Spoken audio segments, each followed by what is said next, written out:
Bum, bum, bum, bum, bum. Bum, bum, bum, bum, bum. Hey, everybody. I hope you're... Hey, Jack. I hope everybody's day is as weird as mine. What a weird day. I'm not even sure I have much to talk about, but I'll tell you what I do have to talk about.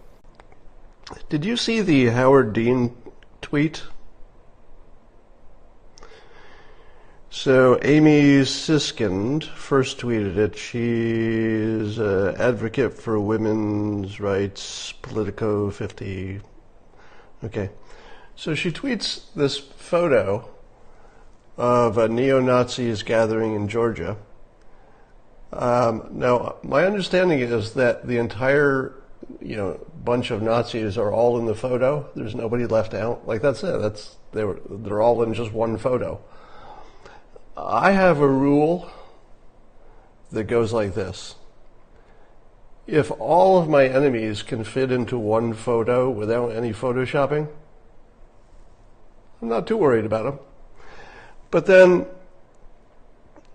Howard Dean retweets that and he says, Trump base voters, literally talking about the KKK.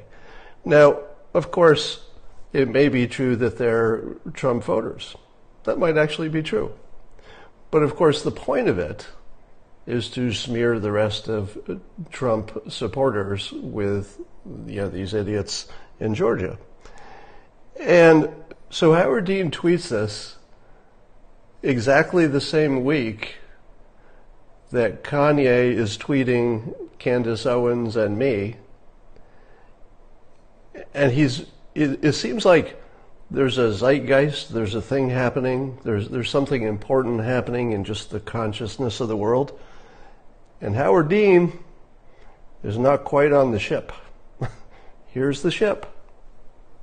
Here's Howard. I don't know how you could be so far away from sort of the average person's thinking that smearing Trump supporters with the KKK still makes sense to you. Like that, and how does he not know that that's the problem and not the solution? He tweets it like he's helping. Maybe if I tweet this, there will be fewer Nazis and Trump will go out of office. Let me tweet this. And, well, that was a bad imitation of Howard Dean tweeting. Let me do a better impression of Howard Dean tweeting. Or something like that. I forget how he screams. But, wow. Anyway, so here's the interesting thing. Oh wow, 2.3 thousand people watching. So here's the interesting thing about so Kanye, if you don't know, Kanye West tweeted, I guess 9 different subsets of outtakes from a clip I did in which I was talking about him and his tweet about Candace Owens and how that tore a hole in the fabric of reality. And I'll tell you what's happening already. You're already seeing it. BuzzFeed has already tried to brand me as a men's rights activist. They're calling me a men's rights activist because once I wrote a blog post mocking men's rights activists. That's it. I once wrote a blog post in which I made fun of men's rights activists. And so BuzzFeed does their research and says, I guess he's a men's rights activist. By that logic, the BuzzFeed logic, Howard Dean is in the KKK. Am I wrong? Howard Dean is criticizing the KKK. I criticize men's rights groups. So if criticizing them means you are one of them, well then Howard Dean is in the KKK. Okay, I realize that's cheap and dumb, but I had to say it anyway. So here's what to watch for. Watch see if you see the left attacking me in a way that you haven't seen lately. You've seen it before, but you haven't seen it lately. You know, there's been sort of a lull on the attacks on me because I've been so damn right so often. But now, Kanye just made me dangerous. And once you're dangerous, wait till you see the stories that people concoct about me. So I wanted to tell you in advance, because if I tell you after it happens, then it's going to look like a response to it. So I want to tell you in advance, there's going to be a lot of shit just totally made up about me. My my advice is that half of what you read about me tends to be correct, and about half tends to be out of context or just flat out incorrect, like the men's rights stuff. The worst criticism I saw about me is that somebody found a 10-year-old blog post in which I predicted, I don't even remember the details, but I think I predicted that Romney would win. So it was a bad prediction, but it was sort of a protest prediction. I forget the reason, but it had to do with something specific. It was about one issue. I forget what it was. But I wasn't really involved with politics. It was a one-off blog post 10 years ago. So my video and the one that Kanye retweeted was about this point. Don't be a captive of the past. Don't let history be your prison. So how did they attack me? Watch the attacks on me. All of the attacks are going to be based on something that happened a while ago. If you ask me today, what's my opinion of Romney, I would say I'm glad he's not president.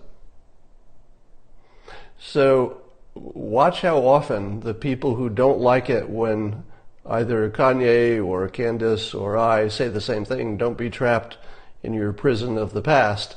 Watch how often they go to the past to make their argument. It's going to be weird and fun.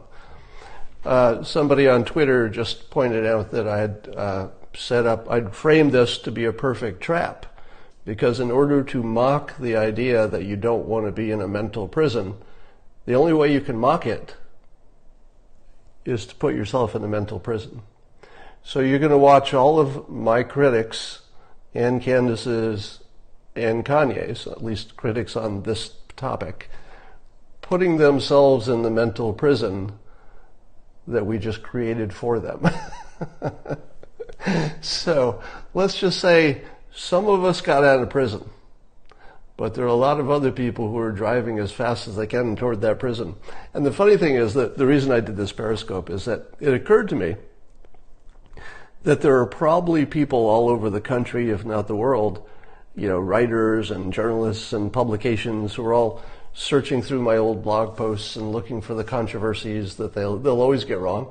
Because if you do a quick search on anything that I've been criticized about in the past, you're almost certainly going to see somebody's misinterpretation as an article.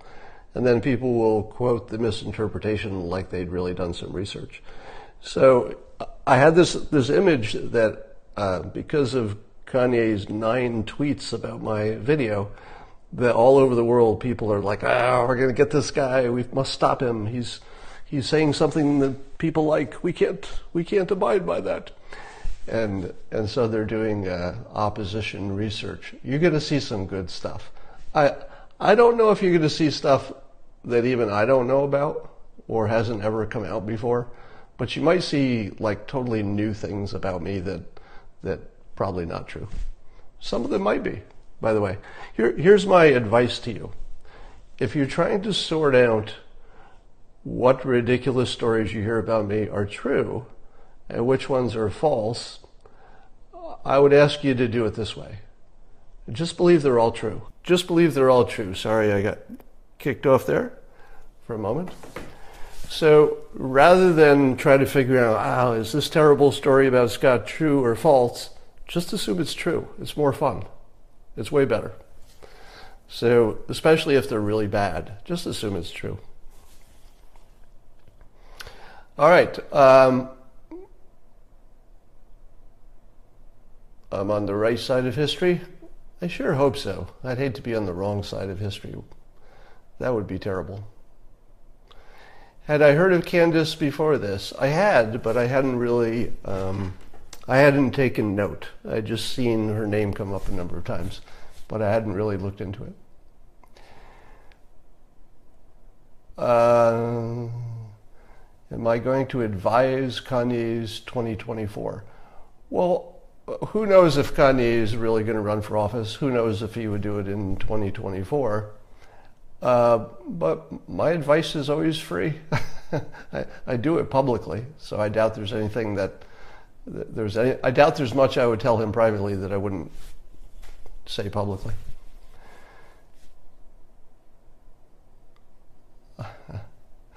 I hear a request to hear another video of my brother laughing.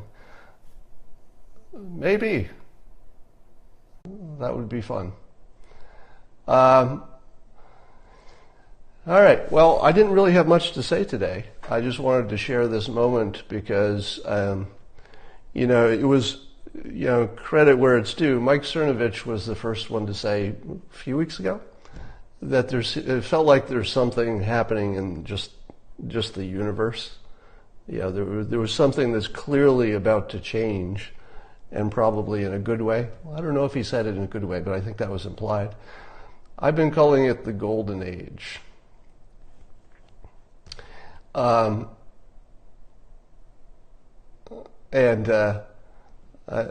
think this is the sort of thinking that can get us there. Because if you think about it, most of our problems now are prisons of the past. North Korea, it's not a current problem. It's a prison of the past problem. Russia, same problem. Iran, same problem. We're all victims of the past. Israel, Palestinians, same problem. Victims of the past. And when you have enough people saying, hey, the past doesn't exist, and if it did, you could still ignore it, because what matters is what you're doing today. So, any other young conservatives to follow? Maybe I'll come up with a list. I don't have a list right now, but I'll do that. All right. What about the Elon Musk memo? Yeah, it just feels like the universe is tapping me on the shoulder. No, that was me. I guess I had an itch. I thought it was the universe, but that was me. Yeah, so if you didn't see that, Elon Musk sent out an all-employee memo with 5 points about how to have better meetings, and one of them was don't make a policy that you could imagine appearing in a Dilbert comic strip. So one of the ways that Dilbert has been persuasive is exactly that. When Dilbert first hit its stride and people had heard of it and seen it, I got a lot of mail from people who said I was going to introduce this policy in the company, but I realized that if I saw this in a Dilbert comic, I would laugh at it, so I canceled the policy. Right? A lot of that happened. So you're seeing Elon Musk using that phenomenon as if your policy looks mockable, maybe put a little more thought into it. It's a good idea. And by the way, I often am asked, are there any other master persuaders in the world? And I always get back to the so-called PayPal mafia. Do you remember that PayPal, the original founders were Peter Thiel, Reid Hoffman, Elon Musk, and a few other guys. And I always thought to myself, the hardest thing that PayPal had to do was to persuade people to trust an unknown startup with their money. Imagine how hard that was. Imagine persuading people to put their actual money into an app for the first time. Before that was common. If you were to do this today, everybody does this. It's no big deal. But imagine being I think they were among the first or the first to actually get people to believe and trust them with their money that you're just sending into the Ethernet, or sending into the ether, I should say. So the PayPal mafia are some seriously persuasive people. They gave you Elon Musk, they gave you Peter Thiel, and they gave you Reid Hoffman. And if you don't know enough about Reid Hoffman, you should do some reading about him, because those three guys are the real deal. I'm pretty sure that those three would have been successful whatever they were doing, because they have extra skills persuasion-wise that are hard to ignore.